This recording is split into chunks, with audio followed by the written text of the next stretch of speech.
दोस्तों आप सभी लोगों का स्वागत है आपके अपने यूट्यूब चैनल पर। दोस्तों यहाँ पर एनटीपीसी की तरफ से एक बहुत ही बेहतरीन रिक्रूटमेंट आउट हुआ है। NTPC national thermal power corporation limited. NTPC एक देखो दोस्तों पीएसयू है, तो यहाँ पर बहुत ही अच्छी आपके लिए ये जॉब रहने वाली है। पीएसयू का तो नाम ही काफ़ी है, आप बस पीएसयू के नाम से जान लो। एनटीपीसी में आपको सैलरी बहुत अच्छी मिलती है, आपकी जो जॉब सिक्योरिटी है वो बहुत अच्छा है। तो यहाँ पर ओवरऑल देखा जाए तो बहुत ही अच्छी ये जॉब है, परमानेंट जॉब है, कोई भी कॉन्ट्रैक्ट बेसिस की जॉब नहीं है, ये परमानेंट है। आपको एक बार बस टेस्ट क्वालिफाई करना है, फिर जिंदगी भर नौकरी करनी है जब तक आप रहोगे 60 साल तक मतलब कि।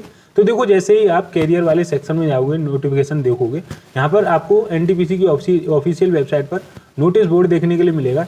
यहाँ पर एक नोटिफिकेशन दे रखा है, recruitment of engineering executive training 2023। तो देखो एग्जीक्यूटिव ट्रेनिंग का यहाँ पर नोटिफिकेशन है, जो पोस्ट रहने वाली है एग्जीक्यूटिव ट्रेनिंग की है। यहाँ पर गेट 2023 से ये नोटिफिकेशन है, तो अगर आपके पास में गेट 2023 है तो आप यहाँ पर एलिजिबल हो। अगर आपके पास में गेट 2023 नहीं है तो आप यार वीडियो को छोड़ सकते हो, क्योंकि गेट 2023 यहाँ पर कंपलसरी है। अगर आप नहीं है तो आप यहाँ पर डिस्क्वालीफाई हो, अगर है तो बढ़िया बात है, तो वीडियो को कंटिन्यू कर सकते हो। वीडियो को छोड़ने से पहले एक छोटी सी रिक्वेस्ट है, अगर आप चैनल पर नए हो तो यार ऐसी ही वीडियो हम इस चैनल पर प्रोवाइड करते हैं, और जितनी भी गवर्नमेंट जॉब होती है, एक वैकेंसी हो भले ही या फिर 2 वैकेंसी हो, हम हर नोटिफिकेशन को यहाँ पर प्रोवाइड करते हैं। आपसे कोई भी वैकेंसी छूट नहीं सकती है अगर आप इस चैनल पर हो तो। देखो ऑलमोस्ट 10,000 सब्सक्राइबर हो चुके हैं, तो आप इस चैनल को यार सब्सक्राइब कर लो, फ्री ऑफ कॉस्ट है, इसका कोई भी चार्जेस नहीं है। अब यहाँ पर देखो नोटिफिकेशन दे रखा है कि कौन सा नोटिफिकेशन है। लास्ट डेट ऑफ अप्लाई 20 अक्टूबर 2023। तो आपको ऑलमोस्ट 14 दिन अप्लाई करने के लिए मिल रहे हैं, क्योंकि यहाँ पर 6 तारीख को ये नोटिफिकेशन आ गया और 6 तारीख से ही ये अप्लाई करना शुरू हो गया है। तो आपको अप्लाई कैसे करना है, अप्लाई यहाँ से डायरेक्ट जाओगे अप्लाई कर सकते हो। अप्लाई करने की लिंक मैं डिस्क्रिप्शन में डाल दूंगा, आप वहाँ से डायरेक्ट अप्लाई पर क्लिक करोगे तो आपके सामने एक फॉर्म ओपन होगा, उसको सीधे भर देना है। ठीक है, अब मैं यहाँ पर नोटिफिकेशन को डाउनलोड कर लेता हूँ। उसमें हम बात करेंगे कि कौन कौन सी एज वाले कैंडिडेट अप्लाई कर सकते हैं, यहाँ पर कौन किन्होंने बीटेक किया होना चाहिए, कितनी वैकेंसी है, कौन सी ब्रांच में, सब कुछ डिटेल में डिस्कस करेंगे। तब तक आप चैनल को सब्सक्राइब कर लो। मैं यहाँ पर नोटिफिकेशन को डाउनलोड करता हूँ और आपके सामने नोटिफिकेशन लेके आता हूँ। तो मैंने यहाँ पर देखो नोटिफिकेशन को डाउनलोड कर लिया। आप देख सकते हो save the future of energy with NTPC. तो एनर्जी का काम है एनटीपीसी का, ये सब यहाँ पर लिखा हुआ है। अगर आपको एनटीपीसी के बारे में नहीं पता है और पढ़ना है तो देखो यहाँ पर पूरा लिखा हुआ है, तो आप पढ़ सकते हो। एग्जीक्यूटिव ट्रेनिंग का यहाँ पर ये नोटिफिकेशन है, मैंने आपको पहले भी बताया। अब देखो यहाँ पर जो वैकेंसी की बात करें तो engineering executive training in discipline. Electrical में 120 वैकेंसी है भाई, बहुत ही अच्छी वैकेंसी है। मैकेनिकल में मैंने पिछली वीडियो में बोल दिया था कि भाई अगर आप मैकेनिकल से हो तो चादर ओढ़ के सो जाओ, लेकिन अब टाइम आ गया कि आप चादर से बाहर निकलो और पढ़ाई शुरू करो। यहाँ पर 200 वैकेंसी भाई मैकेनिकल में, पहली बार इतनी वैकेंसी निकली है 1-2 साल में पिछले में, क्योंकि यहाँ पर वैकेंसी मैकेनिकल में तो बहुत ही ज़्यादा घट गई है। किसी में 1 वैकेंसी निकलती है, किसी में 2, किसी में 1 भी नहीं निकलती है। 10-12 वैकेंसी तो ज़्यादा किसी में भी नहीं निकल रही है। तो यहाँ पर 200 वैकेंसी बहुत ही अच्छी वैकेंसी मैकेनिकल के लिए माने तो। इलेक्ट्रॉनिक्स में 80 वैकेंसी है, सिविल में 30 और माइनिंग में 65 वैकेंसी है। तो यहाँ पर वैकेंसी तो अच्छी खासी है। एनटीपीसी वालों ने जो वैकेंसी निकाली भाई बहुत अच्छी वैकेंसी है। देखो क्वालिफिकेशन की बात करें तो आपके पास में बीई बीटेक होना चाहिए, 65% मिनिमम है अगर आप अनरिजर्व में हो तो। अगर आपके पास में रिजर्वेशन वगैरह है तो यहाँ पर 55% आपको होने चाहिए बीटेक के अंदर।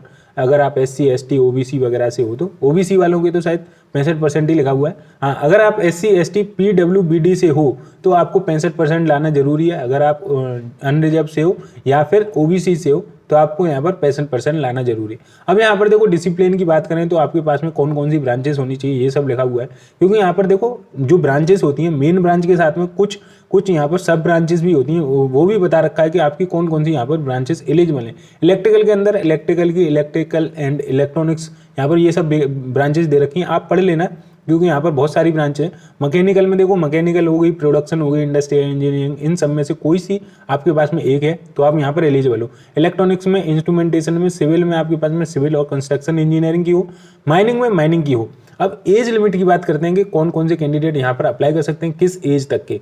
तो देखो 27 साल यहाँ पर एज लिमिट क्राइटेरिया दे रखा है। 27 साल से अगर आप बड़े हो तो आप अप्लाई नहीं कर सकते हो, 27 साल से छोटे हो तो आप यहाँ पर अप्लाई कर सकते हो अगर आप अनरिजर्व कैटेगरी में हो। अगर आपके पास में कोई रिजर्वेशन है, जैसे SC का हो गया, ST का हो गया, OBC का हो गया, PWBD का हो गया, तो आपको एज पर द क्राइटेरिया जो रहता है गवर्नमेंट का, उसके हिसाब से आपको रिजर्वेशन दे दिया जाएगा। जैसे OBC को 3 साल का, SC ST को 5 साल का और PWBD को 10 साल का।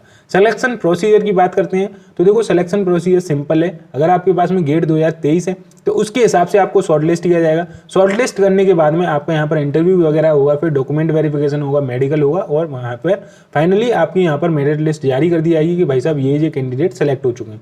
तो वही सेम प्रोसीजर रहने वाला है, मैंने आपको बता दिया और आप यहाँ पर डिटेल में पढ़ लेना कि क्या क्या दे रखा है। वैसे यही है पूरा, मैंने बता दिया इन शॉर्ट।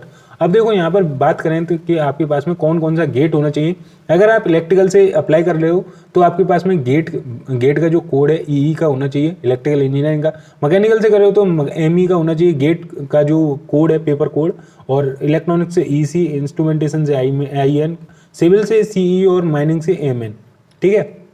अब यहाँ पर बात करें कि आपकी जो वैकेंसी है कैटेगरी हिसाब से वो दे रखा है कि टोटल वैकेंसी 120 है इलेक्ट्रिकल में, अनरिजर्व में कितनी वैकेंसी, EWS में, OBC में, SC में, ST में, ये कैटेगरी के हिसाब से दे रखी है। अब यहाँ पर बात करें कि आपको पैकेज कितना मिलेगा, तो देखो पैकेज तो बहुत अच्छा खासा है। यहाँ पर सैलरी 40,000 आपका बेसिक पे रहने वाला है, 1,40,000 तक पहुँचेगा।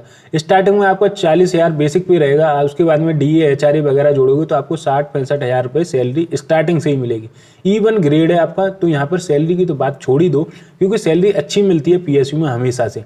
प्लेसमेंट की बात करेंगे, आपको कहाँ पे लोकेशन दी जाएगी तो वो आपको उनके हिसाब से देख लिया जाएगा कि यहाँ पर वैकेंट पोस्ट होंगी वहाँ पर दे दी जाएगी।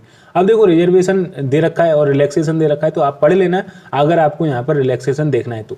अब देखो यहाँ पर सर्विस एग्रीमेंट दे रखा है 3 साल प्लस 1 साल। 3 साल का यहाँ पर आपको ट्रेनिंग के बाद में रिक्वायर रहेगा कि 1 साल आपकी ट्रेनिंग कंप्लीट हो जाएगी और उसके बाद में 3 साल आपको यहाँ पर कंपल्सरी है जॉब करना। ऐसा नहीं कि आप 1 साल की करके छोड़ दो या 3 साल से पहले छोड़ दो, तो आपको यहाँ पर कंपनसेशन देना पड़ेगा।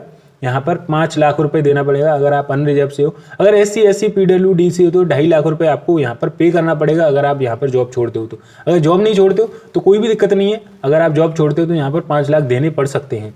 अब देखो यहाँ पर इंश्योरेंस के बारे में दे रखा है कि क्या रहेगा, हेल्थ वगैरह कैसी रहेगी।